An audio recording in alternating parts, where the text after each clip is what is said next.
सम्राट अशोक से जुड़े सबसे बड़े विवाद की वरिष्ठ लेखक और नाटककार दया प्रकाश सिन्हा ने दावा किया है कि सम्राट अशोक औरंगजेब जैसे थे, क्योंकि उन्होंने औरंगजेब की तरह अपने भाइयों को मरवाया और पिता को कारावास में डाला।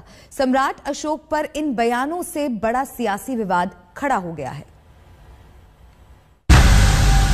जिन सम्राट अशोक के स्थापित चक्र को राष्ट्रीय प्रतीक बनाया गया, क्या उनकी औरंगजेब से तुलना की जा सकती है? क्या सम्राट अशोक ने औरंगजेब की तरह अपने भाइयों की हत्या करवाई थी?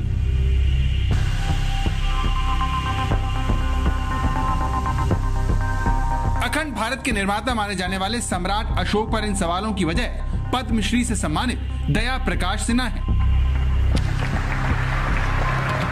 दया प्रकाश सिन्हा एक लेखक और नाटककार हैं, जो अपने नाटक सम्राट अशोक की वजह से विवादों में आ गए हैं। एक इंटरव्यू में दया प्रकाश सिन्हा ने कहा कि जब मैं सम्राट अशोक पर नाटक लिख रहा था तो रिसर्च के बाद बहुत ही आश्चर्य हुआ कि सम्राट अशोक और मुगल बादशाह औरंगजेब के चरित्र में बहुत समानता थी। दोनों ने जीवन की शुरुआत में पाप किए और उसे छिपाने के लिए अति धार्मिकता का सहारा लिया।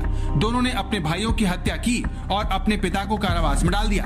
अशोक का चरित्र बहुत ही रोचक है। उसने अपनी पत्नी को जला दिया था क्योंकि उसने एक बौद्ध भिक्षु का अपमान किया था।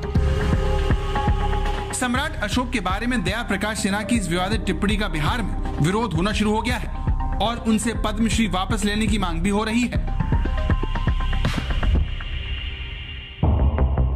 सम्राट अशोक के बारे में इससे पहले किसी भी साहित्यकार ने ऐसी टिप्पणी नहीं की है, इसीलिए अशोक को बहुत बदसूरत और कामुक बताने के दावों को कई इतिहासकार खारिज करने लगे हैं।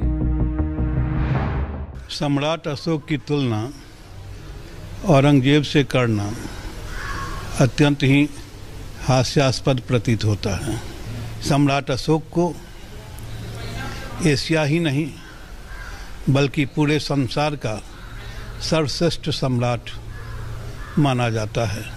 प्रियदर्शी अशोक इसलिए हो गया कि उसका रूपांतरण हुआ। जब वह बौद्ध भिक्षुक हो गया, उसके बाद उसके जीवन में आमूल चूल परिवर्तन आए, जो परिवर्तन औरंगजेब के जीवन में नहीं आया था। भारत में सम्राट अशोक के शासनकाल को स्वर्णिम माना जाता है, इसीलिए उनके बारे में की गई इन टिप्पणियों ने एक बड़े विवाद को जन्म दे दिया है। सुजीत झा, पटना, आज तक।